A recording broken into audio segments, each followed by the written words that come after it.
Thank you very much, David, for accepting our invitation and coming on board for sharing your thoughts on what city to invent post-COVID-19.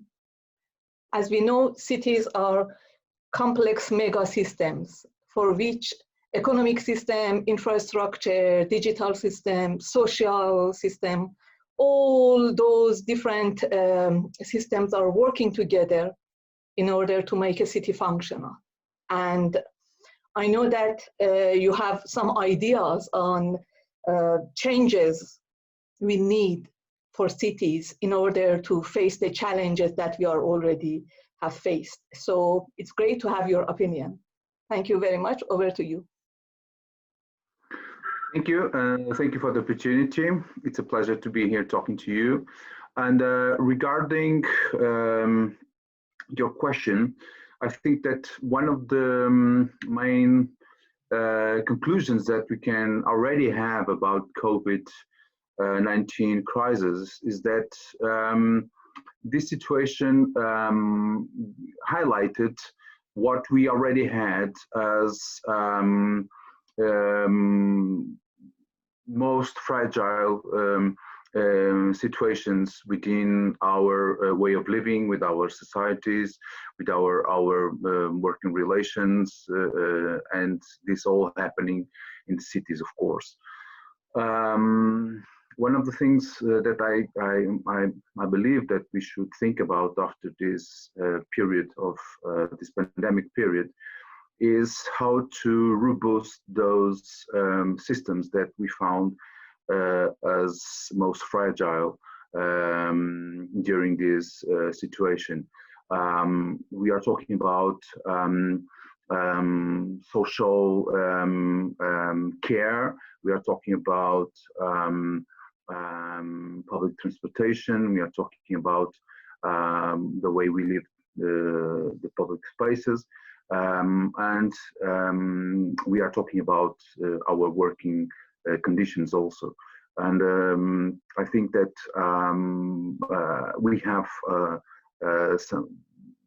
we have really important tasks in these contexts of in which and where we develop our daily activities. For instance, the pandemic situation put those already in difficult working conditions for also, for instance, or those in not structured contexts, either housing or either social or housing, in even worse situation. So I think this is a really important moment to reframe the way we look at our urban systems and social systems in order to understand how they can be robust, even more robust, and how can be better structured to deal with these kind of very profound changes that we are facing right now. And so you talk about social aspect and you talk about the whole urban system. What are the priorities for you? If imagine that we had enough resources and we had enough mandate, basically support, and we wanted to start in practice. So what are the priorities for you? The priorities should be about those in the back of in the base of the pyramid that usually have less working conditions, less housing conditions, less social conditions, less family and environmental conditions. We face a huge asymmetry between those who are getting well within this pandemic situation and those who are getting really bad with this situation. So the pandemic is grasping the gap between groups, between people, between families, between communities. So I think my perspective to rebalance this asymmetry is one big effort that we have to assure to be committed in this post-COVID city that we have to work on. And can you, I know that you are working in a municipality. You are the head of urban development department. So if you want to put this challenge into the context of your city, what are the examples for us? Well, we identify 3-4 very important areas where we can look at in a more detailed way. We have this very large group of people connected to cultural, commercial activities, business, small business, etc. That we have to understand how we can put them again on the track of health, professional activity, a healthy business environment, etc. And we understand that the municipality can play a role there by stimulating or by challenging people to rethink their own activities, for instance. And by rethinking their own activities is try to understand how to bring back public life again to public spaces, for instance. This is a very interesting challenge that we have ahead. Then all the issues regarding the public transportation and the way people get together in public transportations, etc. And because we can understand that in this period, some people is afraid of moving on public transportation, for instance, because of the spread of the disease.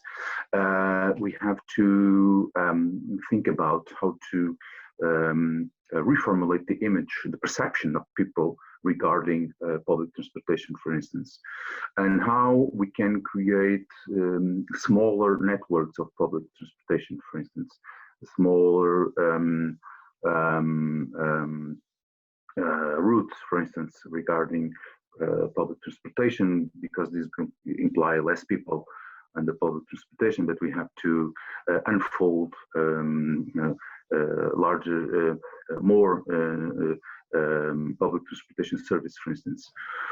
And the other one is to think about the relationship between housing and working places, for instance. This is also something that is being transformed within this pandemic context, and I think it will have some effects that will go on beyond the pandemic issue that we are facing right now.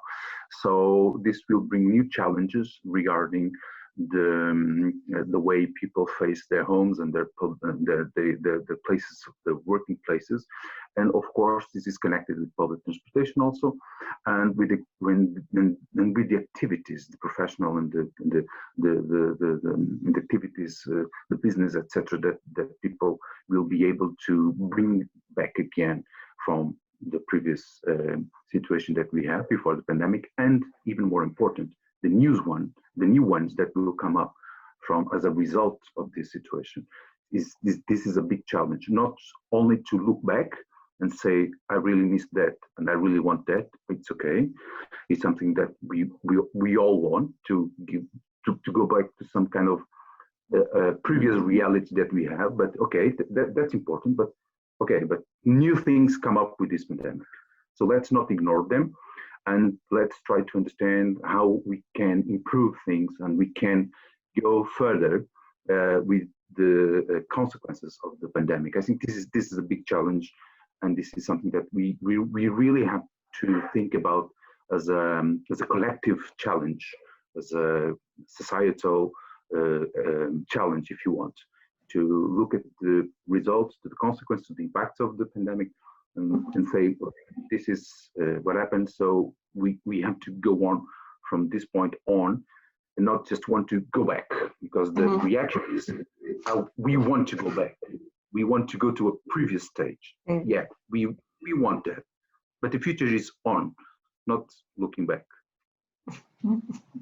So it's very interesting that you basically say that the pandemic and the whole situation also is bringing some new ideas, is bringing something new, which for addressing that, yes, we need to look back, but also we need to look forward, basically. Yeah. And if we want to put it in the context of policy, regulations, standards, codes, the developmental tools that municipalities are working with, how are you putting those actually in the context of regulations, for example? For example, in your city, do you have any plan for revisiting the existing urban programs, the existing urban development plans, and making change in them? Is it in the agenda, actually? Yes, although the planning context is, as you know, full of regulations that are either from municipality scale or state scale. So for us to change something in a structural way, we cannot only act as a at the municipal scale. We should create some wider dynamics that also will bring national and state scale policies in the discussion, if you want. Nevertheless, one of the things that I can understand as a result of this pandemic situation is that regulations that now have a very strict and formal context, framework, if you want, they need to be able to be able to work together with less formal approaches, with approaches that can bring some flexibility in terms of what you can do in public spaces, the new activities that will be rising, that will come up from this situation, because we don't know what the path is already. I think that's a difference. There's a difference between to predict what the city will be and to invent the city. I think that we should invent the city, not just to predict. To predict is a kind of a reactive attitude, position. To invent is to be proactive. So in order to be proactive, you really need to understand the whole picture, the entire picture, and then understand that what we have right now maybe will be not enough to deal with these new things that will come up from post-COVID situation. So I think in the first moment, the ability to merge very formal and strict overall regulations and rules and laws with very specific and tactical and almost flexible approaches to daily situations that will be popping up. It will be a challenge for the regulations on the table, and which will be a challenge also for us that are applying those very strict and formal regulations. In terms of the municipality concerning the planning, we are moving on to a more participated planning strategies, trying to involve owners, landlords, and trying to involve people that will be directly targeted by the plan, by the planning process, for instance, to bring them more to the planning process in order exactly to understand these new trends. I'm not able to, by myself, to picture or to frame all the new trends that will probably come up from this post-COVID period. So I need to bring people to the process in order to grasp the new trends that we'll be facing, because my sole perspective won't be enough to understand the entire consequence, the entire impact of this situation. So by bringing people to the planning process, that will also bring new perspectives and will bring layers to the discussion, and will bring new targets, new goals, new questions, etc. So this is also a challenge for planning, that we'll have to go to the terrain, that we will have to go to reality, and to reality of this post-COVID period, in order to understand what is this new post-COVID period. So I think we are all trying to understand in advance what this will be, but I think that we really need to put our foot on reality after the COVID situation goes on, in order to feel the pulse, you know, to understand how this is beating, and to understand if it's beating hard, or it's beating slow, or it's irregular beating, and why this is beating like this. So I think this is a challenge for the planning technician, and for the municipality also to be available, to go to the field, to go to reality, and to listen to that reality. So again, it's interesting that basically working with people, and bringing the layer, you know, that social layer into the equation. And you mentioned that merging or integrating tactical urbanism and that rigid urban plans, you know, which usually is there to follow, and municipalities work based on that. So in your view, how can that social layer help you to make a perfect pitch, basically, for this hierarchy of decision making, make a pitch to change the current that rigid urban plan, that rigid urban development approach? So injecting that flexibility that you are talking, how you correctly actually mentioned that is not only your job. No, by you, I mean municipality's job. Actually, it's not your job. So how do you envision that these collective work actually can start? For example, do you have any plan for, not urban plan, but any plan for having, for example, focus group or survey or in-depth interviews, or just field work, you know, by you and your colleagues? How you bring that layer in a way to convince higher level decision makers that a change is needed? Yeah, I think one of the perceptions that we have about planning is that it's most of the times we are dealing with rigid planning process, because we tend to think that reality is quite a static thing. So the way we approach reality is not that different from the different planning periods that we are approaching. So we have very sociological, anthropological, economical studies, diagnosis, SWOT, everything. But this is connected to a reality that has a linear development, if you want, a linear progression, if you want.